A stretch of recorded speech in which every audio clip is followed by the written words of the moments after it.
Blog Talk Radio.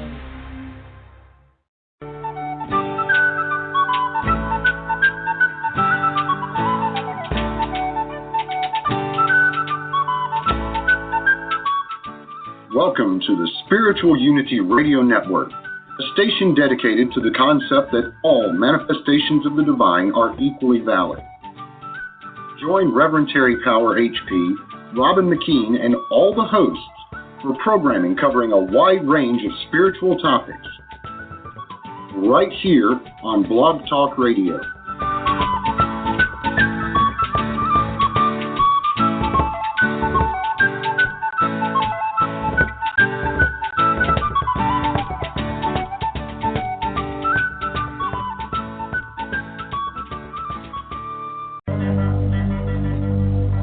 Who am I? What am I? Where did I come from? Why am I here? Is there a purpose to all of this? Join Hercules Invictus and crew as they seek answers to these and other timeless questions and serve Mount Olympus by safeguarding the path of mystic ascension.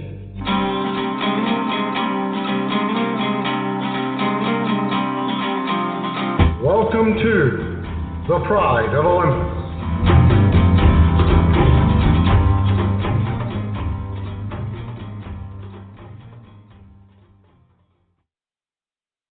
Hi, this is Hercules. Okay, the board, the sound went dead and it disconnected, so I had to reconnect. I apologize. Well, that's okay. Hey, we're so glad to be with you, Hercules, and that you're with us. and I'm glad to be with you as well.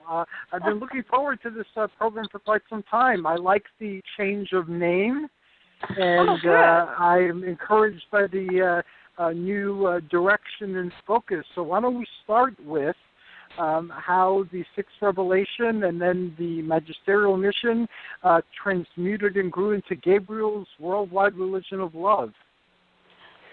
Well, okay. That sounds great, Hercules. First, we would like to... Well, I want to wish a very special person a happy birthday. There you go. Uh-oh. Okay. And his name is Nick Curto. Ooh.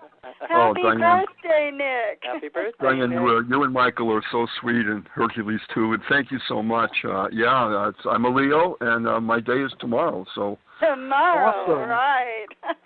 Well, we certainly have been thinking about you and sending you good wishes for your happy day tomorrow.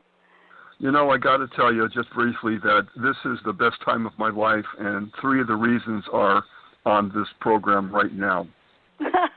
Oh, wow. Thank you for Thank the kind you words. so much. Thank you That is so really, much. that is the truth. I've never been busier. I've never been happier, and certainly you 3 have added to that very much. So just Well, that's great, Nick. Well, things are moving, man. You know, the Celestials are moving right now. It's amazing. They're moving within the Urantia community. They're moving within, our celestial work, our celestial ministry, with you, Nick, and your radio programs and your Disclosure Network, and Hercules with your Mount Olympus outreach and so many activities that you're doing, that things are so amazing. And yes, we will definitely, guys, we'll get into the new name change and the new focus and the new direction for, culminating here in the newest phase, which is the worldwide religion of love. But first, before we do that, Diane's going to introduce a special visitor on our program tonight. Yes. Oh, awesome. We want to read a couple of poems, and the first person that is going to be reading, this will be his first spotlight on his poems, and it is Alexander, and that is our 13-year-old son. Oh, that is awesome. Wonderful. He's going Absolutely. to read Wonderful. 3 poems, and they're very, very short. And then I'm going to read a poem from Donna Whalen, who is a beautiful Urantia reader and a dear friend. And the poem is called God Within, God Without, And she's told me that they have put music to it, and it has been published, and they actually, at her church, have performed the song with her poem. Oh, very great. So Alex is here, and he's going to read his first 3 poems. Awesome.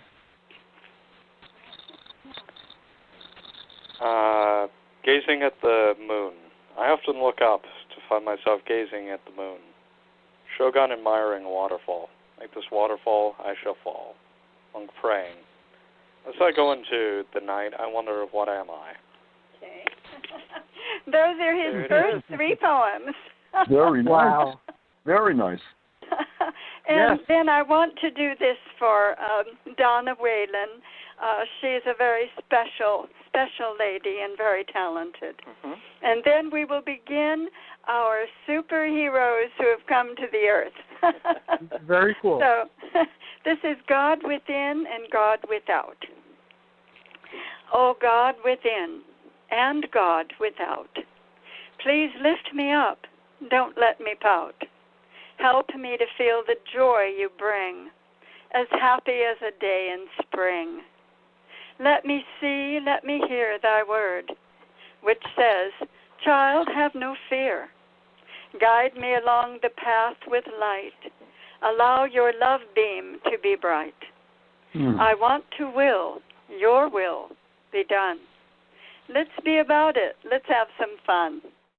Together we can make a team. Show me the way to my heart's dream. Your wonders are without an end, and I know you are my true friend. You have ideas that are really great. You always say, create, create. There is a way to a better world. Your banner's about to be unfurled. So let us all your partners be in this endeavor which sets us free. Wow. By Donna Whalen. Excellent. That is awesome. Well done. Yeah, she's a beautiful lady with so much talent. And I wanted to be sure that we got her poem in when we begin this to kind of focus on the idea that she had there, God within and God without. Yes. Amazing. Thank you. Great concept. Very beautiful. And she has 2 other poems that are published in this book called Today's Best Poems. Mm-hmm. And it's a really nice book, and she sent us 3 of her poems. And, you know, they've been very kind to us as we have pursued our unorthodox journey through the Urantia book. And you too, Nick, as well. And you, Hercules, of course, have set everything up for us here to be able to express what the gods want us personally to express at this time. And Hercules, we really, really want to hear. We want to take some time to hear about Olympian outreach, which previously you had described, and you had begun the Olympian embassy. So we want to take a little time at some point to hear about the Olympian outreach. Yes. Definitely. And after we produce this new message that we're trying to get out to the world, we want Nick then to tell us what he's been doing. And here it is, Absolutely. a new year for him and a new birthday year. And I know I'm so excited to be doing all this too, Nick. Thank you. Okay, so to answer your question, Hercules, Sixth Revelation becomes magisterial mission. Sixth Revelation and magisterial mission become new worldwide religion of love. Sixth Revelation is the gods coming to us personally, the gods we read about in the Urantia book, and the gods whom we have found out correlate with the Olympian pantheon and the Olympian tradition. These are the gods that have come a little bit closer to our earth at this time to help humanity who might be a little bit behind at this time to reach some of the goals that the Universal Father wants for this planet, for the progress of this planet. So the Sixth Revelation is was the initial message of the gods, to set everything up, to put the pieces in place for the beginning of what was to be the magisterial mission. So the local universe father, also known as Michael of Nebadon, and the local universe mother, also known as the creative mother spirit, they are the co-sovereigns of the local universe, 10 million inhabitable planets. Well, they have sponsored the magisterial mission. And the nuts and bolts guy of the magisterial mission, we found out, was none other than Lord Maitreya. And Lord Maitreya, we found out, is a paradise son, a magisterial son. And magisterial sons visit planets, all the trillions and trillions and trillions of planets, to bring new teachings, new insight, bring new focus for humanity, and help uplift humanity through new teachings, policies, and programs. And that's what Maitreya has been doing. The magisterial mission under Lord Maitreya has succeeded to this point. Awesome. The first 3 years of the 10-year plan of the local universe father and mother were to pray for world peace. The local universe father and local universe mother said to us specifically, we want you to pray for world peace, and we want you to form a worldwide prayer circle for world peace, which we did in July of 2016. And we have had hundreds of people join us for monthly prayers for world peace. And of course, we received a little bit of resistance for prayer, because there are a lot of different interpretations from the Urantia book community on how prayer really should be. Well, we went with the local universe father and local universe mother's urging to pray for world peace. And we found out that the reason they wanted us to is because in order for the magisterial mission phase to be successful, they said there needs to be a measure of peace and stability. We just found out yesterday in a team meeting with Gabriel and Emmanuel and 8 Melchizedeks, we found out yesterday that Maitreya's, the magisterial mission phase for Maitreya to establish relative peace and stability has succeeded.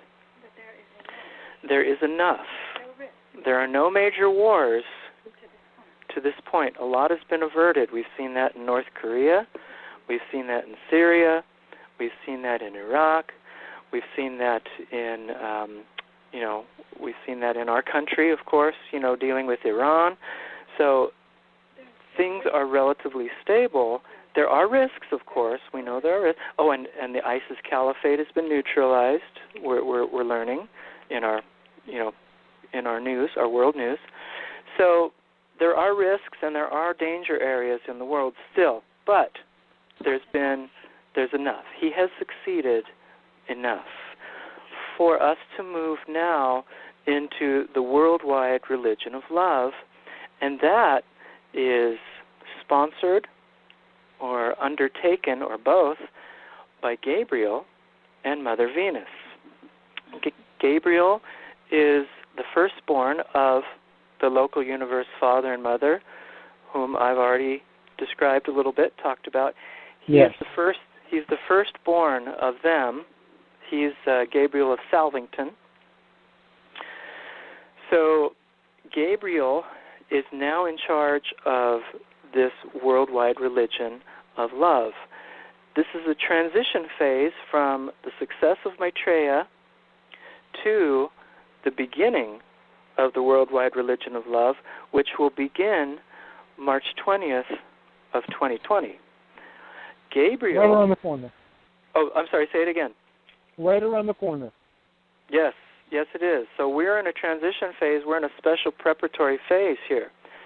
Gabriel is going to bring truth. He's going to bring divine truth, cosmic truth, to the minds of the people of Urantia, to the people on the earth. Mother Venus is goal, her focus, is on opening love within the hearts of the people of Urantia. And in so doing, things will change. People will cultivate more, they will accept more truth. They will pass this truth on to their offspring. They will cultivate more love, pass it on to their offspring, but also spread this truth and love to more people on the earth so that they can gain a more full experience with God.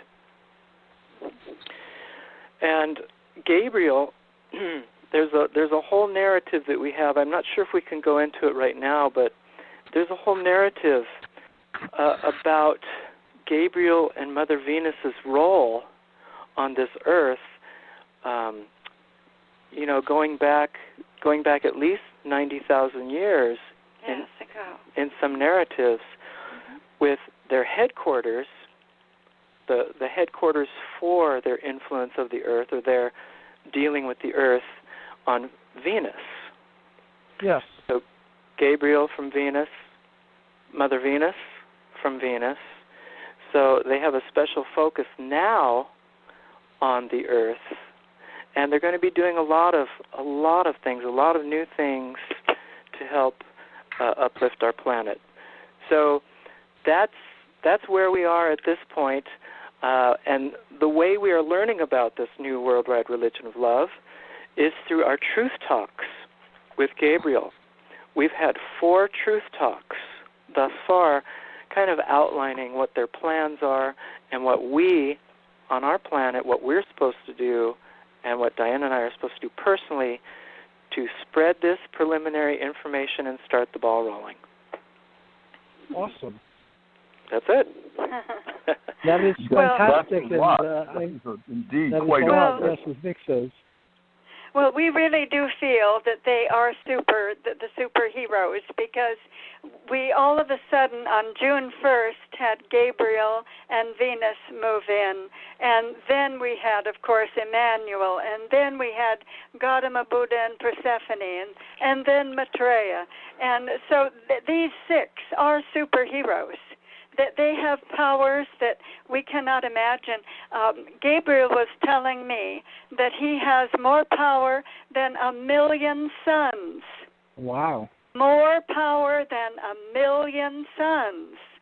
And they have created this Venus, this planet Venus, as Jerusalem in our Urantia book. But I think the most extraordinary thing is that through my son, through Alexander, who read you his new little poems, he's studying all about the Oriental religion right now, and his little poems were supposed to be like little Zen poems. Mm-hmm. But the most wonderful thing is, Nick, do you know Gard Jameson? Oh, yes. Okay. Gard Jameson gave us the most wonderful book. Now, it was volume 2, and it's called Monkey, A Story for Our Mythic Moment. Volume 2 by Gard Jameson, Ph.D. And, this book, I opened it, and I couldn't believe what I opened. It's the story of the Chinese bringing the Buddhist religion to China from India. And right here in the very beginning pages, it says, here is the quote, "The planet Venus from the western heaven came to rescue you by holy command." Now that is what it says. In other words, which I didn't know, is that the planet Venus is what the Chinese have always called the heaven that they are going to in the West. And I didn't know this. It's the Western heaven, and the Kuan Yin that the Orientals worship, I am told, is our Rhea, and she is the Queen of Heaven in the Western heaven, and her planet is the planet Venus. And they actually say, in the Oriental religion, they actually list it as the planet Venus. So here we are saying the same thing, that the Buddhas and the Melchizedeks and Gabriel and Venus are all coming from the planet Venus, and we are now being told that is Jerusalem, as in the Urantia book, and they are the ones who have been trying to save our planet for all these 90,000 years. So I just think it's extraordinary that even in Gard Jameson's book, he says that it's Venus that the gods are working through to save the planet. Yes, and you say synchronicity. I mean, that is absolutely mind-boggling that all is lining up like that. That is really, you just totally took my breath away, Dianne. Were you going to say something, Hercules? Yes, it's in Theosophy the Kumaras who came from Venus with Sanat Kumara to help set things up here on Earth. And according to some accounts, they've finished their task and they're now going back to Venus, or they had been going back to Venus. Mm-hmm. Yes, we had a number of team meetings a year or so ago where Lord Maitreya in the Theosophic tradition and in the Buddhist tradition, Lord Maitreya being the Buddha to come to take over from Gautama Buddha as the Buddha of the world, so to speak, Lord of the world, we had learned in a couple of team meetings that this Lord Maitreya was a being that we read about in the Urantia book that I referenced earlier, a magisterial son or a paradise son. And we were told that that the main connection there was that Lord Maitreya is a paradise son. He is a magisterial son that has come to this earth as a cosmic Christ to uplift humanity and start the ball rolling for a new era of light and life. And he's from Venus. Lord Maitreya is one of the 144,000 that in many narratives, 144,000 that volunteered to go with Sanat Kumara to the earth 90,000 years ago to begin a lot of different procedures and policies to help humanity. And not only Lord Maitreya, but Gautama Buddha was also in that group of 144,000, and they're from Venus. And things are opening up to us, guys, because, in the Urantia book, it talks generally about our local system of Satania. I talked about the local universe as being, roughly 10 million inhabitable planets, but as you come down a little bit in levels, you find that there are local systems, smaller units. These local systems have, roughly 1,000 inhabitable planets in each of them, and that this information now with Gabriel in our home and Venus in our home and these other celestials are starting to open up aspects or more detailed descriptions and functions of the local system. And not only that, but our solar system. I mean, hardly anything is mentioned about our solar system in the Urantia book, but because of Gabriel and Mother Venus's special work at this time, they're opening up some of these things to us to share with everyone, to get an idea of how special, how really special this Earth is, and what a fantastic role that this Earth has for the purposes of the Universal Father. For instance, we're finding out, as Dianne mentioned, that in the Urantia book we hear that Jerusalem is an architectural sphere that is the capital of the local system of Satania. That local system of Satania, roughly 1,000 inhabitable worlds. Well, in our June 22nd, in our June, our June 2nd breaking newsletter to our friends, we mentioned that we were told that the planet Venus is that local system capital of Jerusalem. but it's more complex than that because we look out of our telescopes, we see the physical planet of Venus, but that's not the only thing. That's not the only aspect of that architectural world. That's a material core of what we see. That there are so many things going on unseen on that capital and in that system. Then, in the June 22nd breaking newsletter, we told our friends that we received information from Gabriel that the Earth itself, this planet Earth, with its unseen levels and seen levels, is an architectural world also. Even though there is organic evolution happening, but it is a decimal planet, so there is experimentation, according to Urantia book narrative of our Earth, that it's an architectural world. And then, about a week or so ago, maybe about a month ago, from Gabriel, because all this stuff is flowing in. You know what? I want to say something really quick, though.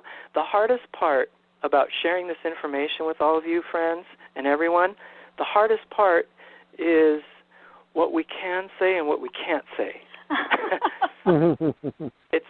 You have to filter what you can't say because it's developing, it's in development, as opposed to what you can say. Okay? But what we can say is a couple weeks ago we found out in our exploration and by the truth of Gabriel that our solar system with its 8 planets is the local local system administration of Jerusalem. The whole thing, all of the planets encompass this system. It is unbelievable what they told us. Go ahead, Michael, you can share. Oh, no, that's fine. Yes. So I know it seems strange because, we get a general sense in the Urantia book of how these satellites orbit and how these sub-satellites orbit around those satellites, in the local system. Supposedly we have Jerusalem as the center, the architectural,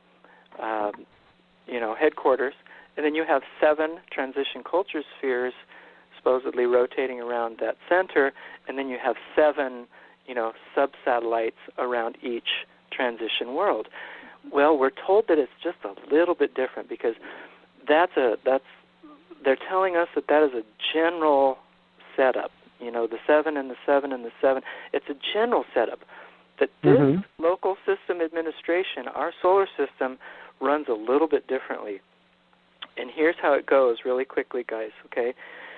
We have 8 planets in our solar system, okay? Pluto was 9. But we don't include Pluto. Pluto's not included.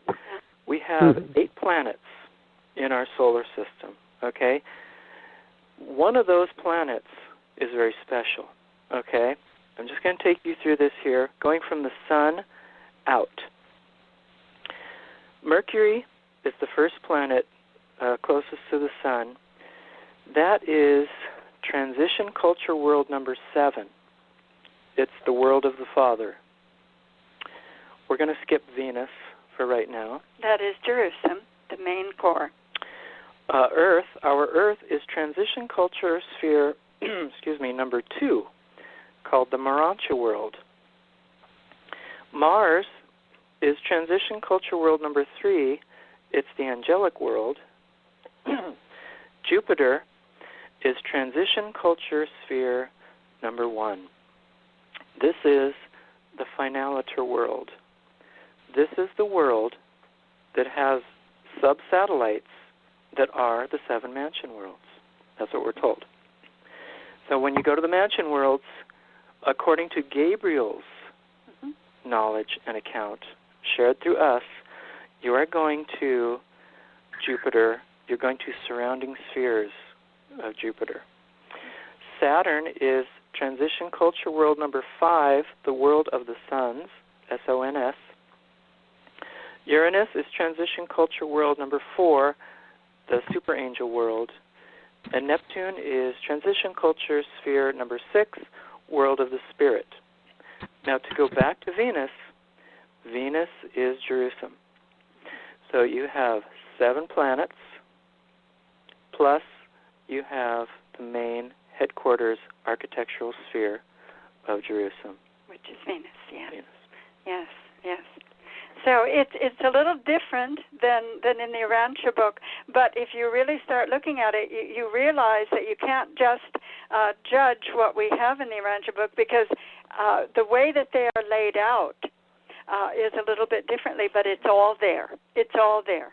And the 7 satellites, a lot of them are not on the physical plane, and therefore they're not able to be seen. But for me, it's just so incredible, because I'm looking at these other religions and these other cultures, and we're heading right back to Venus at almost everyone.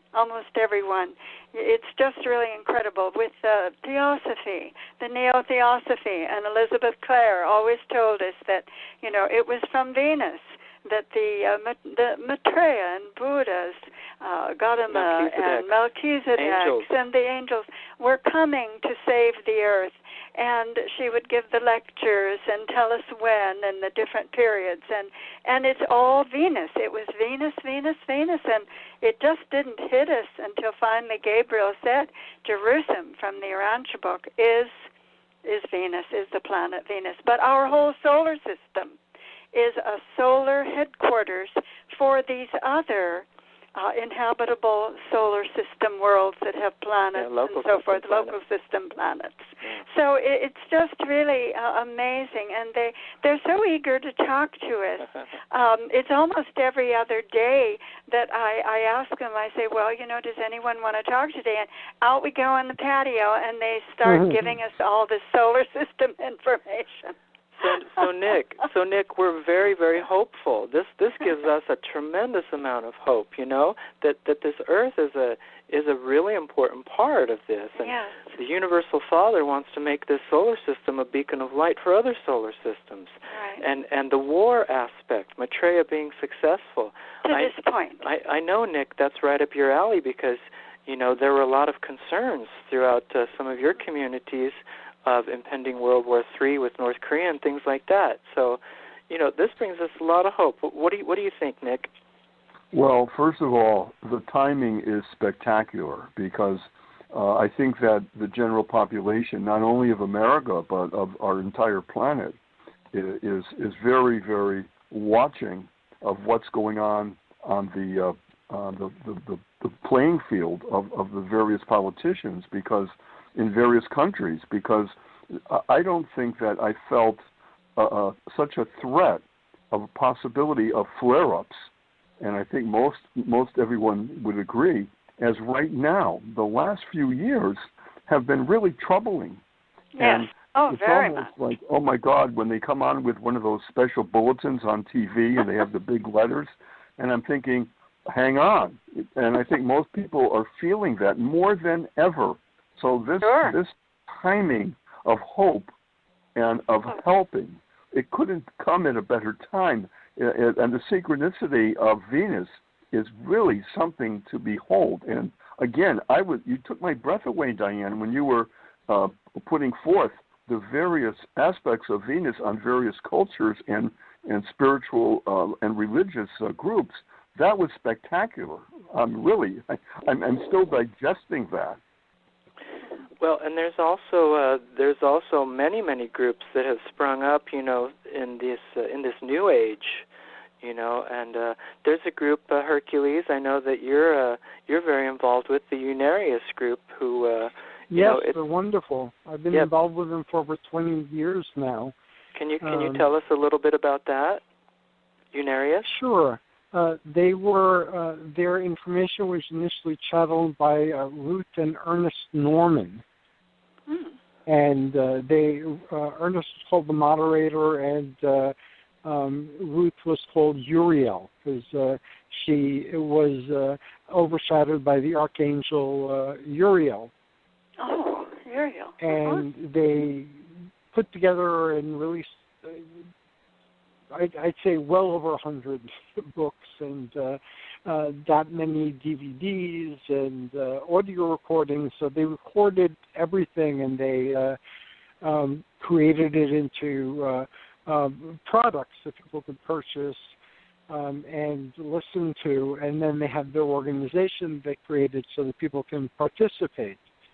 And Ruth and Ernest have passed on, but their legacy continues with the current round of folks who are carrying on the tradition. And they're awesome people with an awesome mission, and they have tons of information, and they're very active in trying to spread the word. Now, because Ruth was very flamboyant, and because they had a car with like a UFO on top, a lot of people made fun of them. But they always took it in stride and realized that even if people are making fun of them, they're still drawing attention to all the wonderful things in the Unarius teachings. So somebody might check them out because they think it's funny, but then if they actually read the writings, they'll see that there's a great truth there. And I can personally vouch for their teachings, it's one of the few organizations I actually belong to. I get along with a lot of organizations, interact with a lot of organizations. I belong to very few of them, but I do belong to Unarius because I believe in what they're doing. They've been doing it consistently for decades, and they're relentless. And one of the things I like about the Unarians also is they take responsibility for the world. Mm-hmm. So if they're in this world and it has horrible things in it, then those things are their responsibility.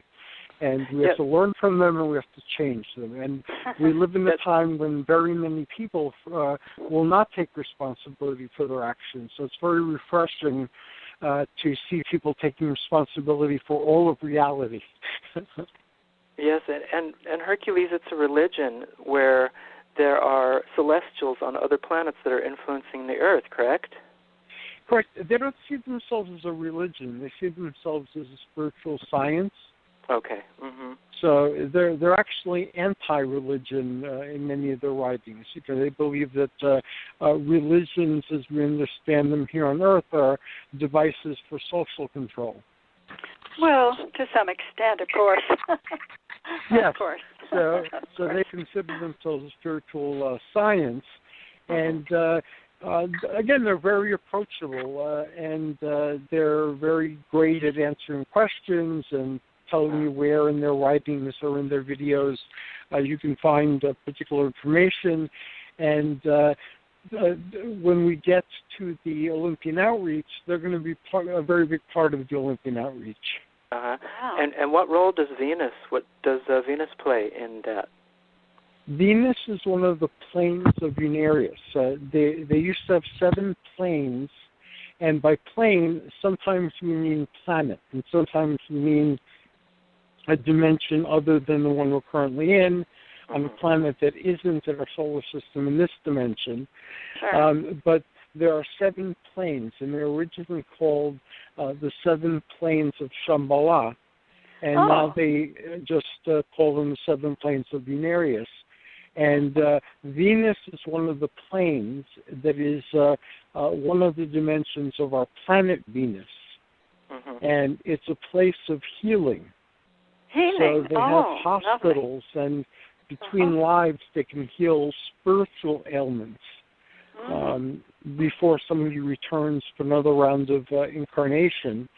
And the Unarians believe that you can, with your mind, once you read about some place, visit with your spirit. Of course. So their book, The Voice of Venus, introduces you to Venus. It's the first Unarius book, the portal book, as it were. And it introduces you to that concept that people who lived here who have died are in Venus, that many of the celestials are on Venus, including Maitreya, and that you can send yourself to Venus to heal and to learn. Oh, how wonderful. Yes. Now, I know that Venus herself is the queen of the planet Venus. Yes. But Rhea Rhea, we are told, kind of connecting that Oriental religion with Rhea, who is the mother of Zeus and Hera, but also she is also the mother of the local universe, mother and father. And she, we are told, is the queen mother of the West coming out of the planet Venus, that she is almost like the Kuan Yin of the Oriental. And she is also involved with healing and the suffering, sees the suffering of everyone in the universes. And so that was very interesting to get her take on what she does, that she sees the suffering of a swallow or a little bird or the suffering of a child, and the healing and the mercy is coming from her. And she said to call herself the Holy Mother. She is in the Urantia book. We hear about her as the Eternal Mother Sun. Yeah. And she's the one that infuses our local universe Father of Nebadon with the characteristic of his creatorship, leadership, administration, the Eternal Mother Sun. So there's so many correlations with planets and other beings. Other beings coming to help the Earth. I mean, one of the main themes in the Urantia book is the narrative of the material sons and daughters, the Adams and the Eves. They go to the planets to, even the first epics of a planet in their path toward light and life. The first epics are it just skipped my mind. What are they called? They are called the planetary princes. Yes. So they come, they set up centers for teaching, but then it's the second epical revelation of a planet where the Adams and the Eves they set up a Garden of Eden, and they have teaching centers, but they also do a biologic uplift. And they infuse a special blood into the humans after they have a certain set of offspring. The offspring then, commingle with the humans, and there are teaching centers in Eden and so on and so forth. So, there are many, many examples of beings and celestials helping our planet, But yes, we do have free will. That's one of the great things of our journey in our personal relationship with God and the gods is our special personal path of growth, our special personal relationship. And that leads us then, guys, to the New Worldwide Religion of Love. The New Worldwide Religion of Love is, in what we're told, in what the preparation phase is for 2020 and 2021 and 2022, 2022 being when the religion really begins, But they are saying that it is now time to reconnect with God. If you are a human being living a relatively secular life without the influence of God or gods in your life, in your family life, in your relationships, in your overall workings of your life, then it's time now to begin reconnecting with God. And not only reconnecting personally with God, but Gabriel and Venus want us to reactivate the human spiritual community. Again, they want us to reactivate the human spiritual community. Through secularism and a variety of things, Nick, that you talk about in your disclosure network, we have moved away. Many people in Europe and America have moved away from the influence of God in their lives, even acknowledging God, praying to God, worshiping God. So they want us to get back to the human spiritual community. And there's a special way that they want us to do that, guys. They would like everyone to go back to church, or a place of worship, or a gathering where you have like-minded individuals, where you have high spiritual values and interests that you talk about and together. Tell them.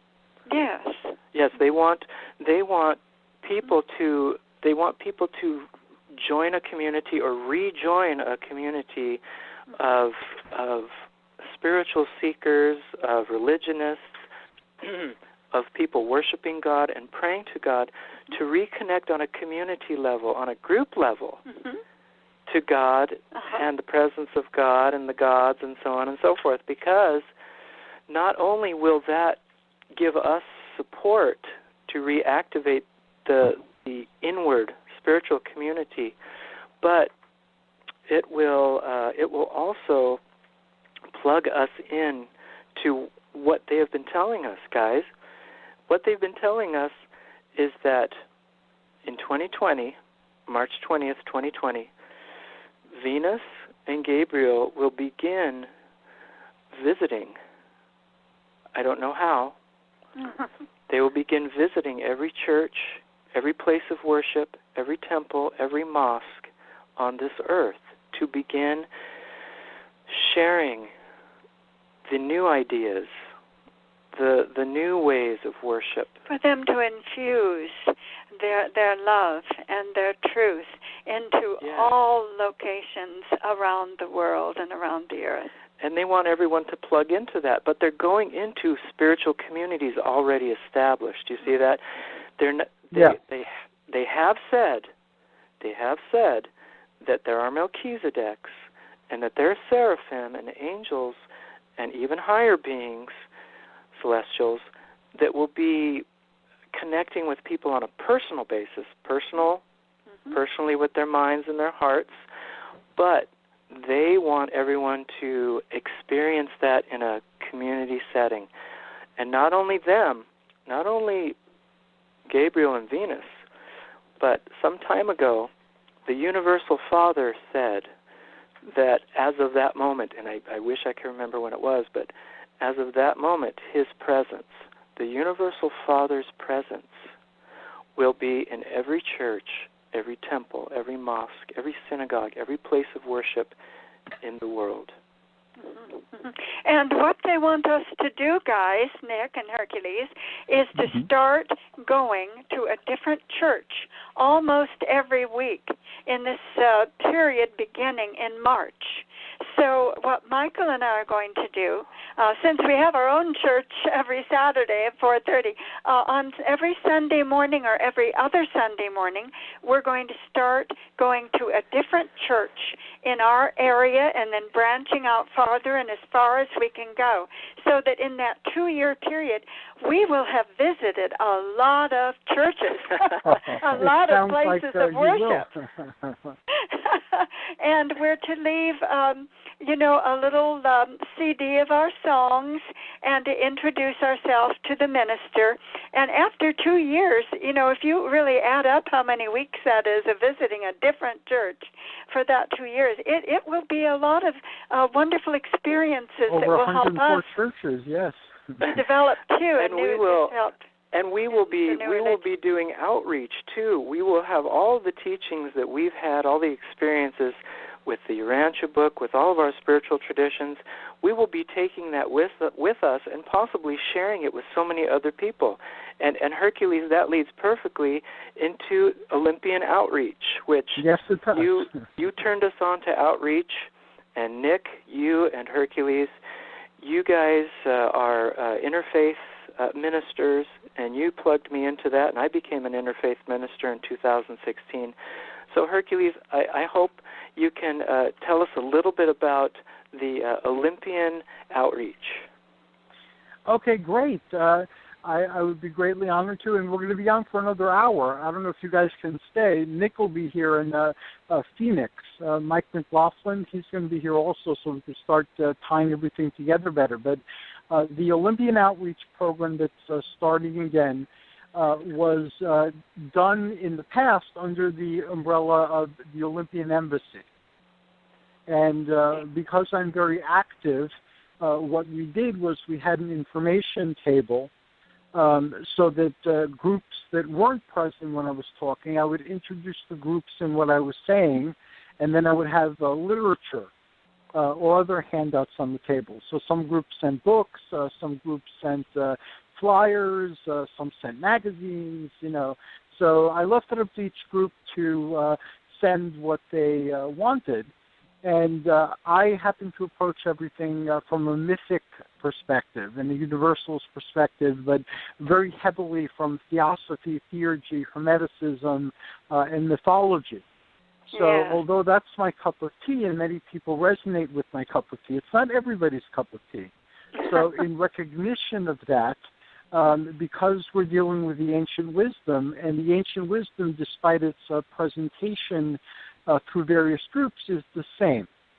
So what the Olympian Embassy or Olympian Outreach is geared to do is it would have information, and I'm limiting my mission not to presenting all the information that can be presented because it's been done before.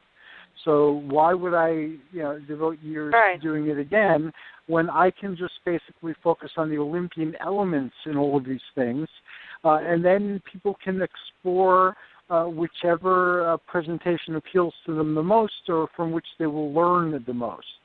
And Nick was at our Mythic Atlantis, and he was actually at the information table. And he can vouch for the fact that we had tons and tons and tons of information. And groups that had sent books, we had like a raffle type of things where people could win these books. So we gave away like tons of books also. And it was all the ancient wisdom from a neo-theosophical perspective.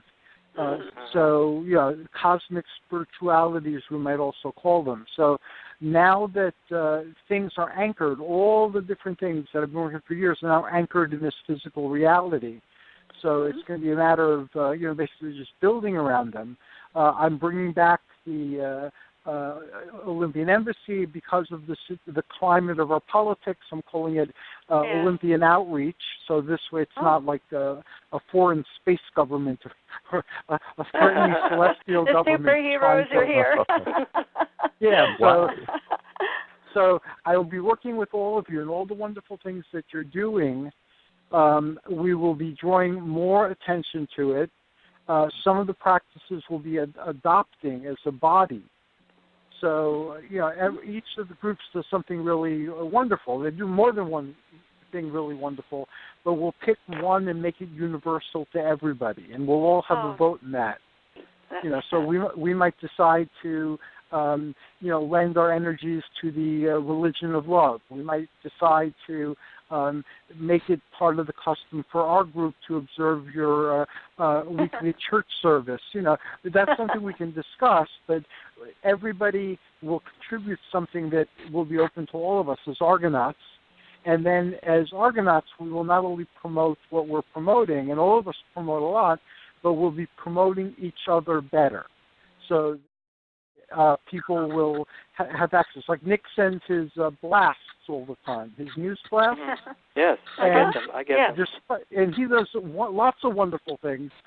He does. So even if we just pick the news blast, everybody would be enriched by receiving that and having access to all that information. So that's kind of like with the Olympian Outreach. So the Olympian Outreach will henceforth stay forever. It won't be an on-again, off-again type of thing. It'll be very organized, and this will help each other get the word out in different ways. So when Phoenix calls in a little later, we're going to integrate his Project Perceptor. We'll integrate Nick's Urantia book, New York, and his Disclosure Network, New York. We'll integrate all the wonderful things you're doing. And the other starting organizations who aren't part of tonight's discussion, but whose material is going to be very much integrated, is Unarius and also Mark Age, now operating under Chronicles of Mota.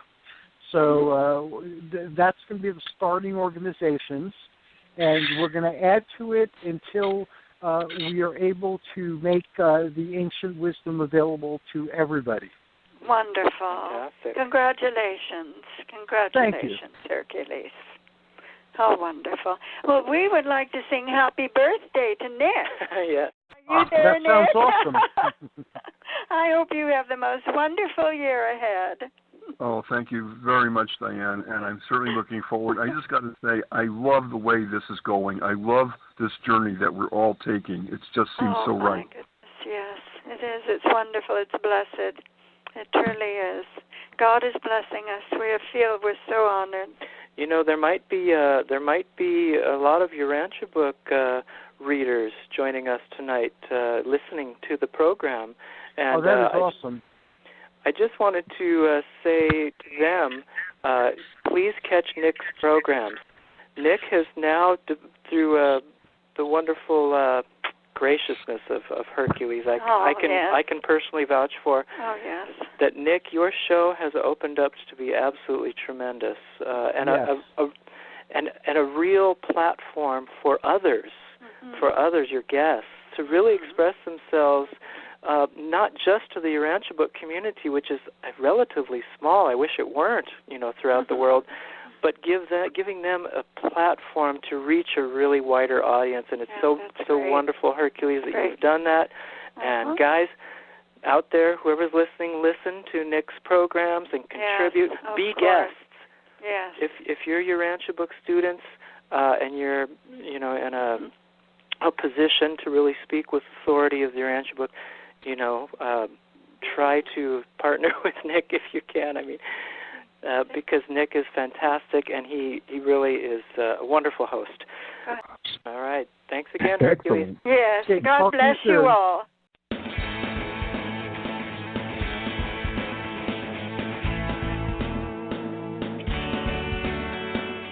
Thanks for listening to the Spiritual Unity Radio Network. Join us 7 nights a week for exciting programming covering a variety of expressions of faith. And remember, all manifestations of the divine are equally valid.